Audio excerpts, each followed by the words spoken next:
सिर्फ 24 घंटे के लिए बनाया गया 40 लाख का क्लॉक टावर आज दुनिया के सामने विश्वगुरु भारत की असलियत दिखाता है।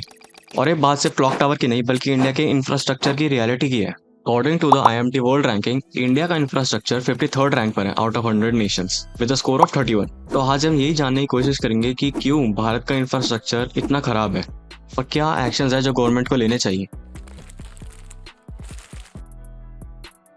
ये बात हम सब जानते हैं कि ब्रिटिशर्स ने भारत का इंफ्रास्ट्रक्चर अपने फायदे के लिए डेवलप किया। रेलवे सिर्फ रॉ मटेरियल ले जाने के लिए, पोर्ट सिर्फ एक्सपोर्ट के लिए। इंडिपेंडेंस के बाद भी हमने कई सालों तक इंफ्रास्ट्रक्चर को प्रायोरिटी नहीं दी। स्पेशली 1950s टू 1970s में फोकस था इंडस्ट्रियलाइजेशन और पॉवर्टी रिडक्शन पर, लेकिन सिटीज और ट्रांसपोर्टेशन सिस्टम में लॉन्ग टर्म प्लानिंग को इग्नोर किया गया। और आज भी कई सिटीज बिना किसी प्रॉपर मास्टर प्लान के चल रही हैं, जहाँ रोड्स नैरो हैं, ड्रेनेज सिस्टम आउटडेटेड है और पब्लिक ट्रांसपोर्ट काफी वीक है। कोलकाता, जो एक टाइम पर ब्रिटिश इंडिया की कैपिटल थी, वहाँ का ड्रेनेज सिस्टम आज भी 19th सेंचुरी का ही यूज हो रहा है। ब्रिटिशर्स ने उस टाइम पर अपने लिए सिर्फ एक बेसिक ड्रेनेज सिस्टम बनवाया था और इंडिपेंडेंस के बाद उस सिस्टम को मॉडर्नाइज करने का कभी प्रॉपर एफर्ट नहीं हुआ। आज भी थोड़ी सी बारिश होती है तो कोलकाता के कई एरियाज में नी डीप पानी भर जाता है। ये कोई नेचुरल डिजास्टर नहीं बल्कि पुअर प्लानिंग और नेग्लिजेंस का रिजल्ट है। और ये सिर्फ कोलकाता तक लिमिटेड नहीं है। टाइम्स ऑफ इंडिया की एक रिपोर्ट के मुताबिक भारत में हर 12 घंटे में एक इंसान मैनहोल में गिरकर या टॉक्सिक गैसेस से अपनी जान खो देता है। साल 2015 से अब तक करीब 5000 से ज्यादा लोग इस तरीके से अपना जीवन गंवा चुके हैं। सोचिए, एक मॉडर्न देश के लिए डेटा कितना शॉकिंग है। आज भारत का रोड नेटवर्क दुनिया में 2nd नंबर पर है और सिर्फ अमेरिका के बाद। लेकिन क्या ये सिर्फ एक स्टैटिस्टिक है या फिर असली विकास का सिंबल? क्योंकि ग्राउंड रियलिटी तो कुछ और ही कह रही है। एक पोर्टफोलियो मैनेजर साकेत मेहरोत्रा ने अपने एक ट्वीट में लिखा, सिर्फ ऑफिस जाने के रास्ते में मैंने 35 से 40 पॉट होल्स गिन लिए। लास्ट माइल रोड्स का क्या, हाईवेज तो वर्ल्ड क्लास बन गए, लेकिन शहरों की सड़कें अभी भी कब्रिस्तान जैसी क्यों लगती हैं?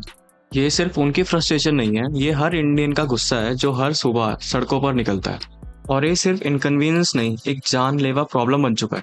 2022 में पॉट होल्स की वजह से 4400 से ज्यादा रोड एक्सीडेंट्स हुए, जिसमें 1800 से ज्यादा लोगों की जान गई। सबसे ज्यादा मौत उत्तर प्रदेश में हुई, 1030 डेथ्स सिर्फ एक स्टेट में। सड़क पर गिरना या टायर फटना एक नॉर्मल बात हो गई है। लेकिन सवाल ये है, जिम्मेदार कौन? यूनियन मिनिस्टर नितिन गडकरी ने रोड एजेंसीज को वार्निंग दी, जो कॉन्ट्रैक्टर्स रोड मेंटेन नहीं कर रहे इनको ब्लैकलिस्ट किया जाएगा। उन्होंने कहा, ऐसा काम करने वाले कॉन्ट्रैक्टर्स का पैसा काट दिया जाएगा, माफी नहीं मिलेगी। बात ये भी जरूर है कि मैं वैसे बोलने के लिए भी संकोच नहीं कर रहा। मैंने बड़े बड़े कॉन्ट्रैक्टर को कहा कि रोड खराब होगा तो बुलडोजर के नीचे तुमको डलवा दूंगा। अब प्लानिंग की बात करते हैं, क्योंकि इंफ्रास्ट्रक्चर का विजन तभी स्ट्रांग हो सकता है जब विजन क्लियर हो। इंडिया में डेवलपमेंट ज्यादातर इलेक्शन साइकिल के हिसाब से होती है। 5 साल का प्लान होता है, 50 साल का नहीं। सिटीज एक्सपैंड हो रही है बिना किसी विजन के। एग्जाम्पल के लिए गुरुग्राम जैसे शहरों में IT पार्क्स बन गए, लेकिन रोड्स, ड्रेनेज और पब्लिक ट्रांसपोर्ट अभी तक बेसिक लेवल पर ही है। थोड़ी सी बारिश होती है तो साइबर सिटी तक डूब जाती है। जिसका सॉल्यूशन होगा, हर स्टेट को स्मार्ट सिटी मॉडल के बेसिस पर 20-30 साल का मास्टर प्लान बनाना होगा, जिसमें transport, sewerage, housing, green space सब इंक्लूड हो।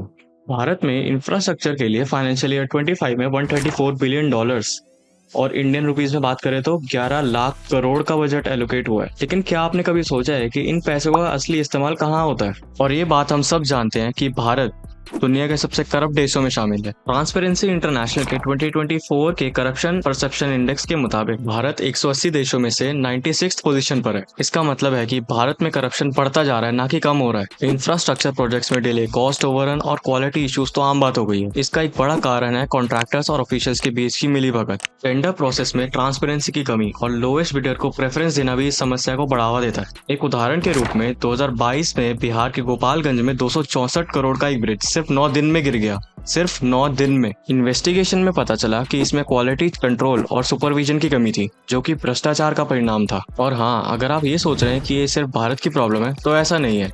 1990s में वियतनाम का इंफ्रास्ट्रक्चर ऑलमोस्ट कोलैप्स हो गया था, लेकिन आज उनके पास modern highways, functional metro systems और स्मार्ट अर्बन प्लानिंग है। एक डेवलपिंग कंट्री होते हुए भी उन्होंने ये सब कैसे कर लिया? क्योंकि वहाँ प्लानिंग, अकाउंटेबिलिटी और एग्जीक्यूशन तीनों पर फोकस किया गया। सिटीज जैसे दिल्ली, मुंबई और बैंगलोर में कैपेसिटी 5 लाख लोगों की होती है, लेकिन रह रहे हैं 50 लाख से ज्यादा। इंफ्रास्ट्रक्चर उस लोड के लिए बना ही नहीं। एग्जाम्पल के लिए मुंबई के रेलवे स्टेशन पर हर साल 2000 से ज्यादा लोग प्लेटफॉर्म ओवर क्राउडिंग के कारण गिरकर या ट्रैक पर गिरकर मर जाते हैं। सॉल्यूशन, टीयर 2 और 3 सिटीज को डेवलप करो ताकि पॉपुलेशन प्रेशर डिवाइड हो और सबको इक्वल इंफ्रास्ट्रक्चर मिले। इंफ्रास्ट्रक्चर बनाने के बाद उसका मेंटेनेंस जीरो होता है, ना ही क्लीनिंग होती है, ना ही टाइमली रिपेयर। बजट सिर्फ नए प्रोजेक्ट्स के लिए होता है, पुराने मेंटेन नहीं होते। एग्जाम्पल, दिल्ली के फ्लाईओवर्स और फुटपाथ पे क्रैक्स आज भी मिलते हैं जिनकी रिपेयर फाइल 2 साल से पेंडिंग होती है। तो अब सवाल आता है, सॉल्यूशन आखिर है क्या? गवर्नमेंट को लॉन्ग टर्म मास्टर प्लानिंग और एग्जीक्यूशन मॉनिटरिंग पे फोकस करना होगा। सिर्फ नए प्रोजेक्ट अनाउंस करना काफी नहीं। हर प्रोजेक्ट के लिए क्वालिटी ऑडिट, डेडलाइन, अकाउंटेबिलिटी और सिटीजन रिपोर्टिंग सिस्टम होना चाहिए। और सिटीजन्स को भी कंप्लेंट करना छोड़कर रिपोर्ट करना स्टार्ट करना होगा। Smart city apps, local authorities या सोशल मीडिया का यूज करके इंफ्रास्ट्रक्चर मैनेजमेंट को भी बजट में प्रायोरिटी मिलनी चाहिए।